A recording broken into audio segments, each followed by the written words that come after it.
Welcome to the Deep Impact Investing Podcast with Kimberly Griego-Kiel of Horizon Sustainable Financial Services. In this podcast, we discuss sustainable impact investing, creating portfolios that match your values, and a variety of other topics such as financial education, social justice, and sustainable food systems.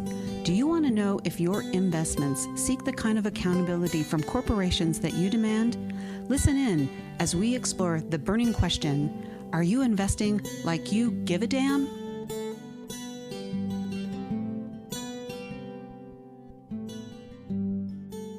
Hello and welcome to Deep Impact Investing with Kimberly Griego-Kiel from Horizon Sustainable Financial Services. Kim, it's part two. Part two of a really fun conversation. Yeah, this is exciting. Listener, if you have not heard part one, please go back and listen to that. I don't normally say, hey, listen to that before this, but I mean, these are both independent. However, Kim, they're connected. They are connected. Absolutely connected. So this is podcast 82 we're doing today. And the previous one is 81, of course, because, they go in order generally. Yeah. We talked about my trip to Africa and my experience with the girls and the boys clubs through Global Sojourns Giving Circle. Which is tied to another podcast.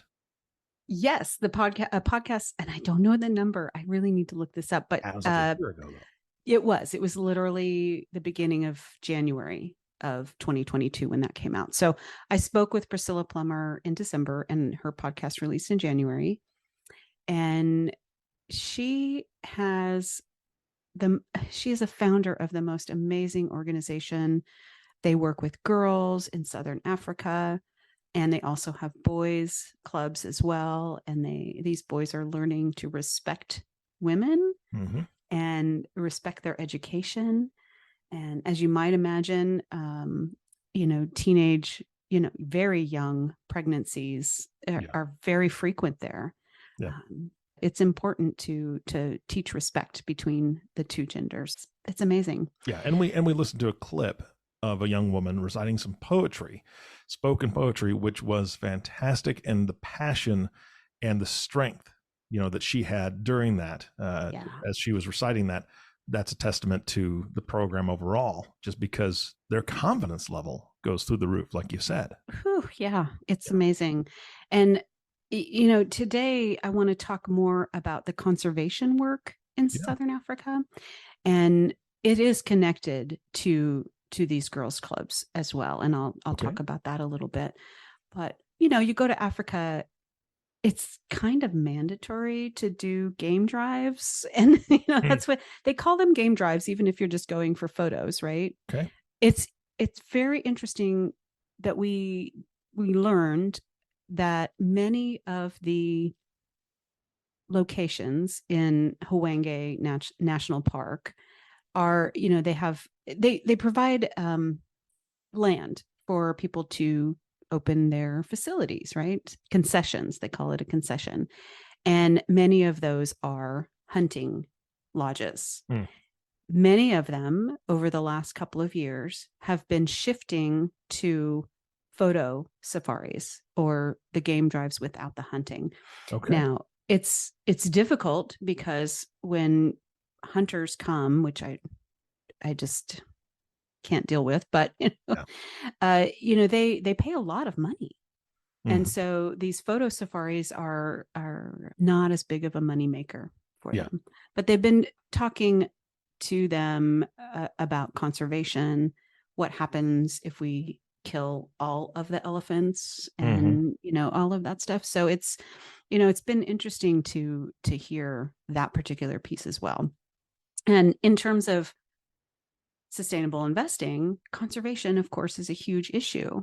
And looking at that, and also as we talked about the women's and girls' issues in the previous podcast. So all of these things our whole lives are connected in so many different ways.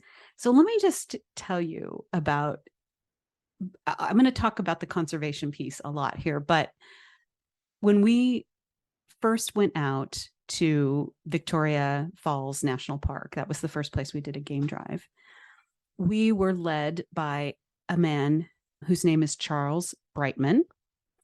And he has been doing this since the 90s, Mm. not only leading trips out into the wilderness, but he started the anti-poaching organization in that park.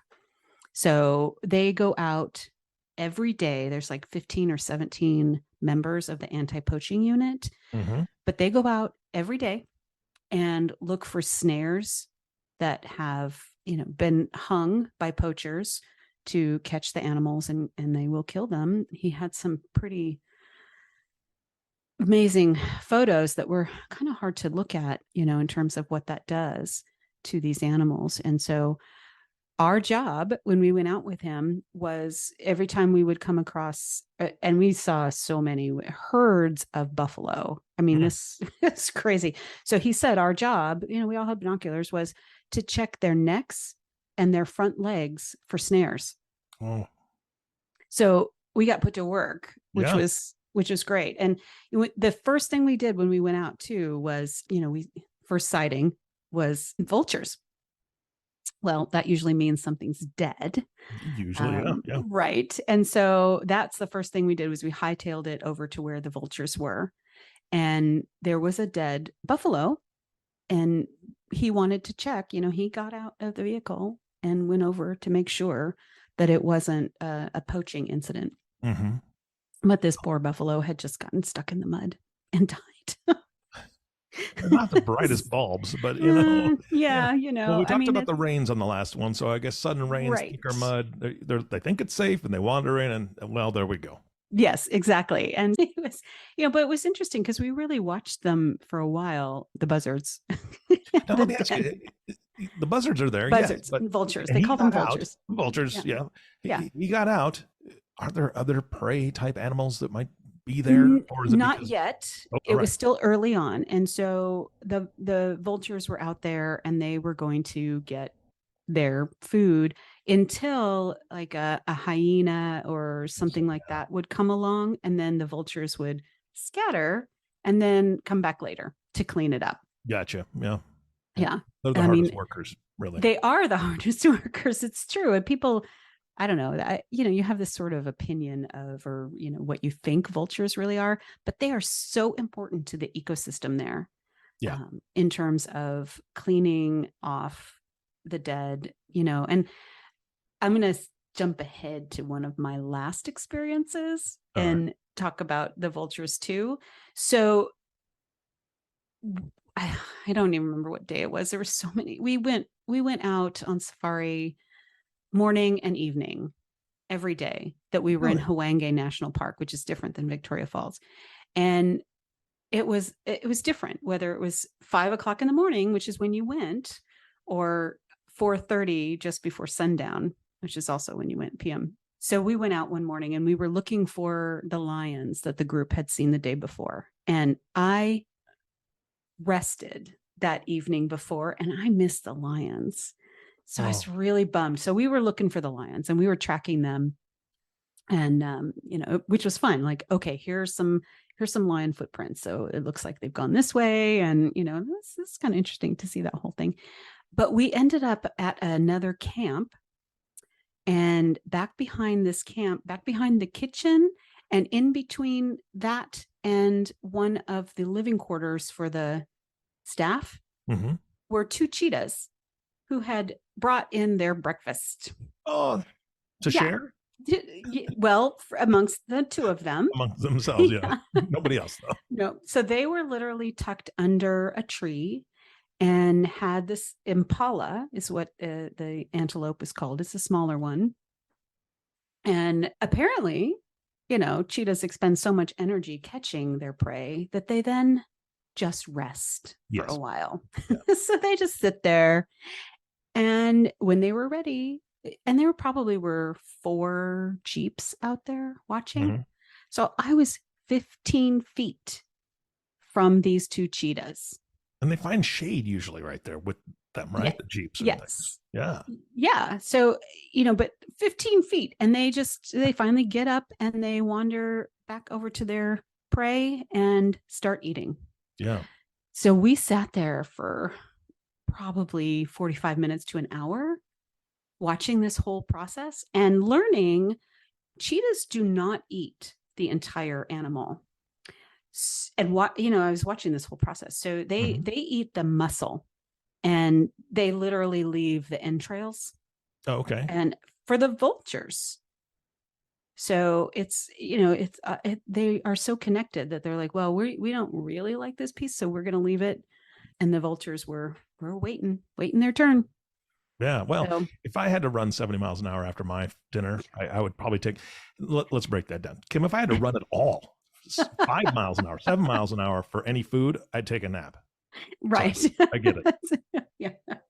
Yeah. So it was just very interesting. And to be that close to a cheetah. That's fantastic. It was such an experience.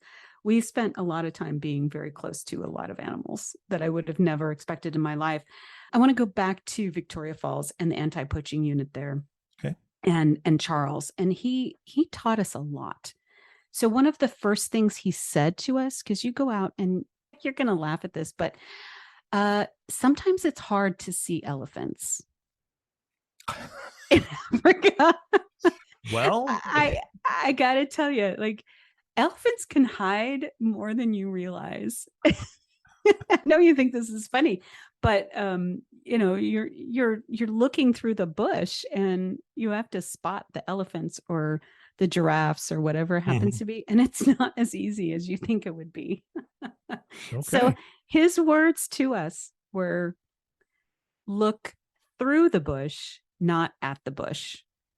Okay, that makes sense. Yeah. Yes. And so I just kept saying that to myself over and over and over again the entire time that we were with him, and when we went out on safari in Hawaii as well. Mm-hmm. And it became sort of a new mantra in my head. And when I say that this trip was life-changing, it really was, because I started to think about that in terms of the rest of my life and how we live, and that we do tend to, I mean, our phrase is like, you can't see the forest for the trees, right? Which is similar. But there are so many things in our lives that we're looking at too hard. We're trying to focus so much on it that we're not seeing where it is we should be going. Yeah. So I just want to put that out there. Like this is part of what happened for me in Africa. Yeah. And so at the end of our day with Charles, I asked him if I could record him. And I asked him what I felt was like a really poignant question, because he's been doing this literally for over 30 years. And so I want to play that clip and we can talk about it. All right. So I do want to ask you, though, what would be your major message to the world regarding the work you're doing?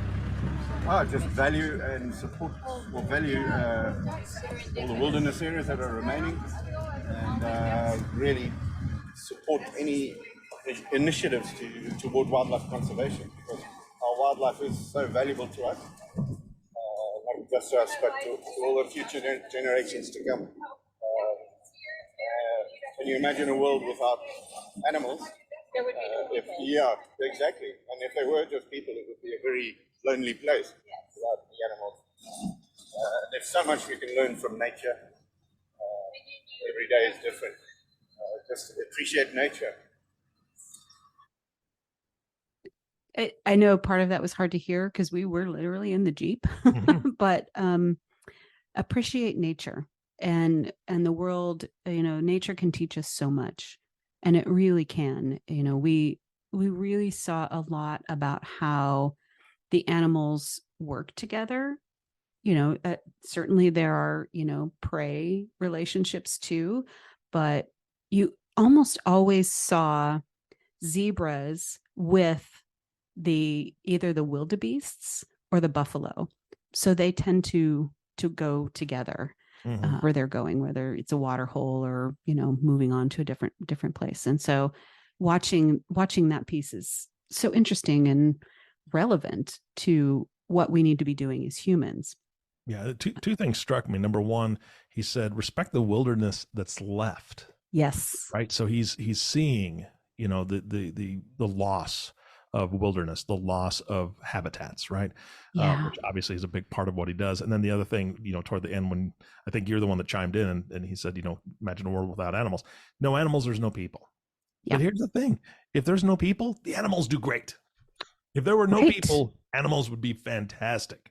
You are right. Yeah, but without animals, No people. we won't survive as Yeah. a species. Correct. So yeah, and the animals that are left. So one of the stories that we were told, I don't think it's a story, it's a statistic, is there used to be 1 million elephants in Zimbabwe. Just in Zimbabwe. Wow. Yeah, and now there are around 340,000 left. So that, 340,000 sounds like a lot of elephants. Yeah. And we saw a lot of elephants when we were in Hwange, and a lot of babies. But the fact is, it's very high. They're very highly poached. And yeah, so they have been decimated along with many other species in Southern Africa. Like the rhino, there's no rhinos that we could see when we were out there. There are, I believe, I'm pretty sure they said it was 2 rhinos being held in a protected space because that's all that was left. And so if you wanted to see rhinos in Zimbabwe, you had to go to this one location where they were highly protecting these 2 rhinos that were left, and hoping to see something happen with them, like, have a baby. Yeah.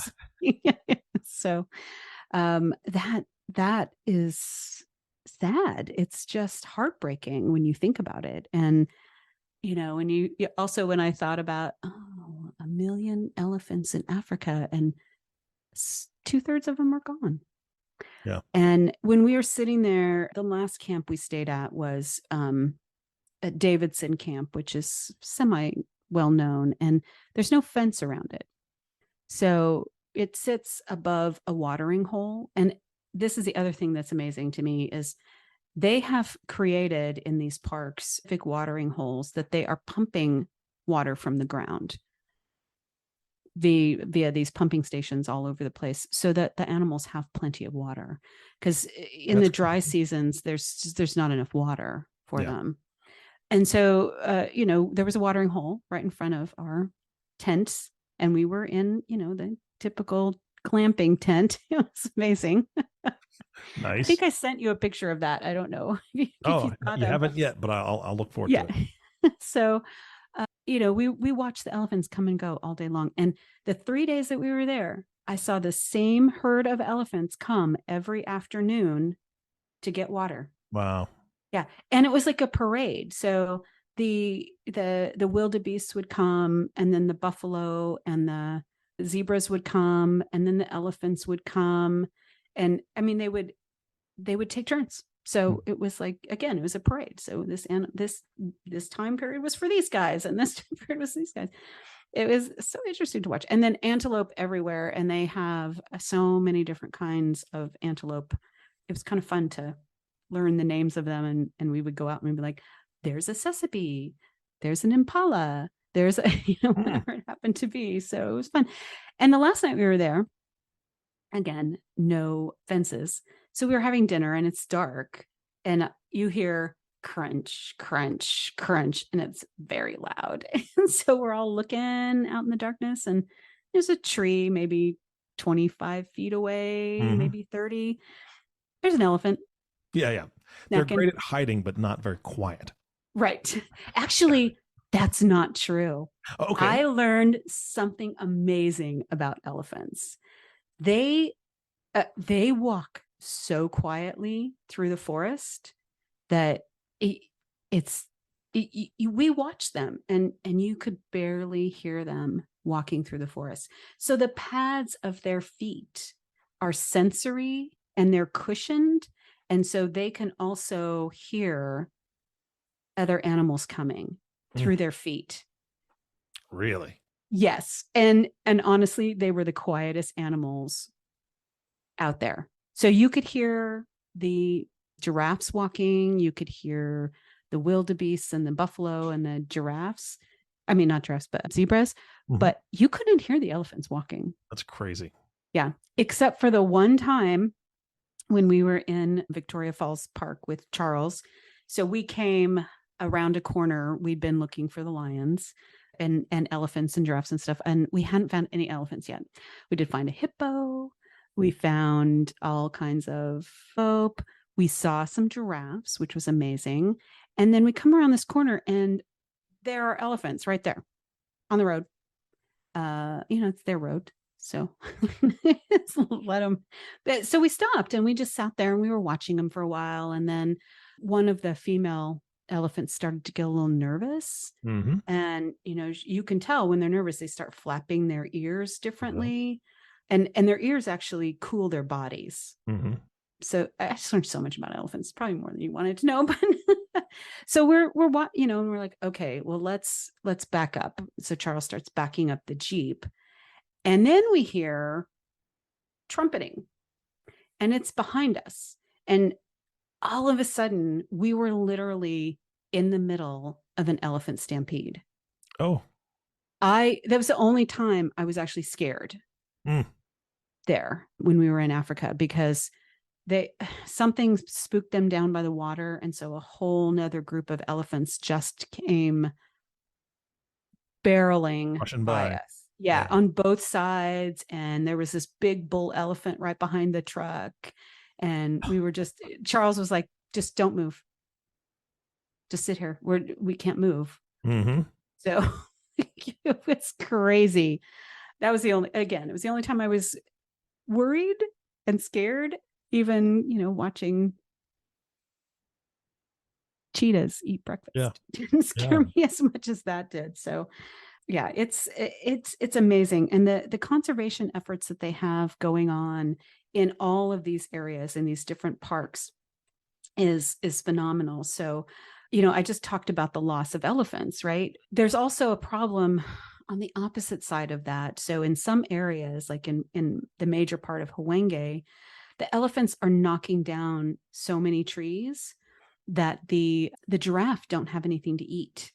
And so in Hwenge, you don't see as many giraffe as we did in Victoria Falls Park. So they, even though there are, 2/3 fewer elephants, they actually have been working on ways to get birth control to the elephants. Okay. Yeah, because there's actually too many elephants in this one small area. Okay. They need to spread them out. So they, relocation is hard, but they are trying to do that. But yeah, I was like, oh, okay, elephant birth control. More than I thought I'd learn on this podcast, Kim. Yes, but it's apparently possible. But I am going to say we saw the most adorable baby elephants. A couple of them were only, according to our guide, 1 or 2 days old. Oh my goodness. You haven't seen anything until you've seen an elephant so tiny, it can barely reach to drink its mother's milk. Wow. Because it's just so young. That's crazy. Yeah. So the conservation piece is important for so many reasons. They have to work on the land and the animals for other animals. Yeah. And, also keeping these spaces open and mitigating the problems from the legal hunting. So yeah, it's a lot. So there's illegal hunting, poaching, and then there's the legal hunting. And, both of those things are big problems in Southern Africa. And I say Southern Africa because there's, multiple countries there that we're talking about, not just Zimbabwe. I mentioned on the last podcast, we did go over to Zambia, started out in South Africa. But there are some other places in that region that really are working on this poaching issue. So each safari camp that you go to has its own anti-poaching unit. And they go out every day looking for these wire snares and looking for animals that, if they get a notification of a downed animal of any kind, like we did with Charles, they go out and see if it's been a poaching incident or natural causes. Let me ask you a question, because movies, of course, glorify a lot of things. And my wife was very interested in talking about your trip to Africa when we were talking about it, a month or two ago, until she watched the movie Beast. And that changed everything. She doesn't want to go anymore. She has no interest because, lions are, whatever. Anywho, but in that, they were talking about anti-poaching units. How dangerous is it at this point? Did he share that with you as far as when the poachers get caught, quote unquote, caught in the act or things like that? What's really going on? So I hope Candy will change her mind. But I would hope so. So poaching is extremely dangerous to the anti-poaching units, not just the animals. There are two types of poaching. Subsistence poaching, where locals come and they kill a buffalo because they want to eat the meat. That's also not allowed. Those types of poachers will sometimes spend a little time in jail, get fined. They generally take the animal away from them if they catch them, and they do catch them. Those are the safer poachers because they're really just people out there looking for food.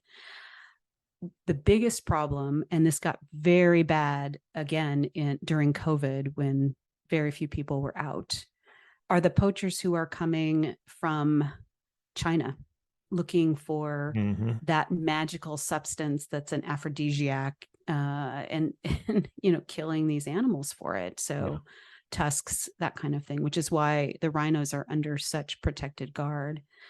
We never went out on patrol with any of our guides without a rifle. Not only for the animals, less so for the animals, but also for poachers. So Charles told us that they changed a law a few years back, and the anti-poachers, the anti-poaching units can and do shoot to kill. I have heard that. I had heard that law changed because of the aggressiveness of the poachers, because they're more than willing to shoot at anti-poachers or anybody else who's witnessing what they're doing so that they don't get in trouble or they can continue doing what they want to do. Yes. So they come out with AK-47s and other high-powered rifles because that's what they're getting paid to do. And it's people who don't live in Africa paying the locals to do it, but they are heavily armed. And so they can and do shoot to kill. I did not ask Charles how many times he's done that. I didn't want to know. So I just didn't ask him. But it has to be that way to protect the animals. So you're probably, there's probably more danger from those types of poachers than there were from animals. Elephant stampede aside. Besides that one. Right. So it's definitely a big problem, and something that I would like to support, in terms of these anti-poaching units. And every time we would stay at a camp, we were actually supporting that because we were paying for that. And you're part of what you pay for goes to that because it's the camps themselves. There's no government program for anti-poaching. The government doesn't really do anything about it. And so it's, important to have someone doing it. A couple of last impressions I want to say. If you can go to Africa, not only should you go see Victoria Falls, which is one of the 7 wonders of the world, but going on safari and seeing these animals so close and personal will change your life. And you got to look through the bush, not at the bush. Good point. Yeah. Anything else?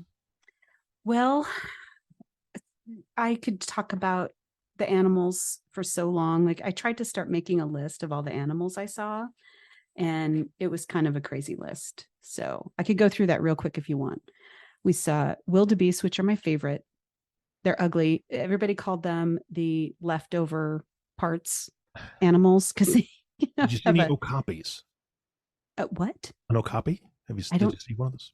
I don't know what that was. Okay, now people can Google that. We won't talk about it on the podcast. Okay, I'm gonna Google it too. So we saw warthogs and baby warthogs. Oh, nice. Zebras, elephants, of course, giraffes with babies, all kinds of, antelope, to so many different types. We saw a very, very, very poisonous snake one day hanging from a tree Wow. that we were going to drive under. And the guides, they're good. So he stopped because he saw it. We didn't see it till he pointed it out. And then he got out and threw sticks at it until it fell out of the tree. Because he said it's so poisonous that if it fell into the Jeep, we would probably not survive. I was like, okay. I hope he gave him a big tip. He should have gotten a tip for that. Yes. Eagles, the vultures, so many kinds of birds. Yeah. The lions, which most of the group saw but me, which also came very close to the Jeep. Like there's a video of them. And this is again the don't move, just sit here while they walk by. So yeah, it's a beautiful thing. And it was an amazing trip working with the girls clubs and then seeing the conservation efforts that are going on with water systems there and with the animals. So let me ask you this. On the last podcast, you had spoke about, this is coming out at the end of the year and people are looking to, do some charitable planning. And so that was on the last podcast, you mentioned the girls clubs, which is fantastic. Right. Do you have any connections? There we go. Go ahead. Yes. So with Charles and the anti-poaching unit in Zimbabwe and Victoria Falls Park, again, they are supported by larger organizations and personal donations. So I'm going to see if I can find for the notes for the show a link to that donation page. If we can't find it, I would recommend highly looking up anti-poaching units and how to support them because, again, so important. Well, Kim, this has been fantastic. I look forward to seeing that link. You shared so much. We learned so much, but I've got one more fact for you because you brought so many facts to the table. And it's about elephants. Okay, I'm ready. The very last one. Yeah. Elephant is the only mammal who can't jump. The only one? Huh. It's the only mammal who can't jump. Hippos? They can jump. Absolutely. Yeah. Well, they're fast. That I know. Yeah, and they're scary. Yes, so scary. They're very dangerous. Huh. That is fascinating. Yeah. Elephants are really, really interesting animals. The fact that they can walk so quietly through the bush blew my mind. Yeah. All right. Well, again, we talked just a little bit about charitable planning. We talked a little bit about, what people can do. If they want more information from you, can you just give me your contact info real quick? Yeah. If anyone wants more information about my trip or how to make donations to either the Global Sojourns Giving Circle or some local to the area anti-poaching work, please email me, kim@horizonssfs.com. And of course, both Johan and myself can help you with all of your sustainable investments if you want to make sure that we're doing better on this planet for the animals and the people. Absolutely. Kim, again, thank you so much. Thanks, Eric. It's always a pleasure. Yeah, I agree. And our last thank you, of course, is always going to go to you, the listening audience. Thank you so much for tuning in and listening to the Deep Impact Investing Podcast with Kimberly Griego-Kiel. If you have not subscribed to the podcast yet, please click the subscribe now button below. This way, when Kim comes out with a new podcast, it'll show up directly on your listening device. And we humbly ask that you rate this podcast, share it, and leave a review, as this actually does help others find the show. Again, thank you so much for listening today. For everyone at Horizon Sustainable Financial Services, this is Eric Johnson reminding you to live your best day every day. And we'll see you next time.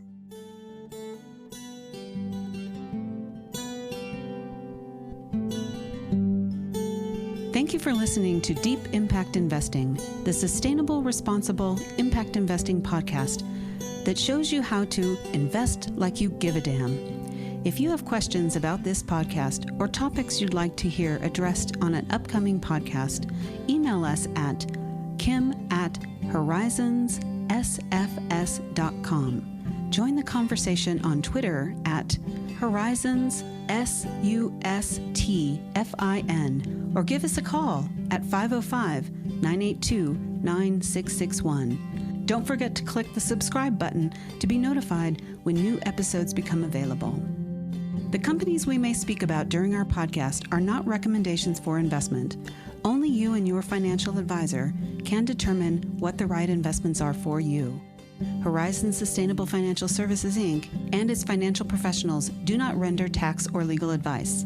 The information covered and posted represents the views and opinions of the host and/or guest, and does not necessarily represent the views and opinions of Horizon Sustainable Financial Services. The content has been made available for informational and educational purposes only. The content is not intended to be a substitute for professional investing advice. Always seek the advice of your financial advisor or other qualified financial service providers with any questions you may have regarding your investment planning. None of this content may be used or duplicated without the express written agreement of the podcast host.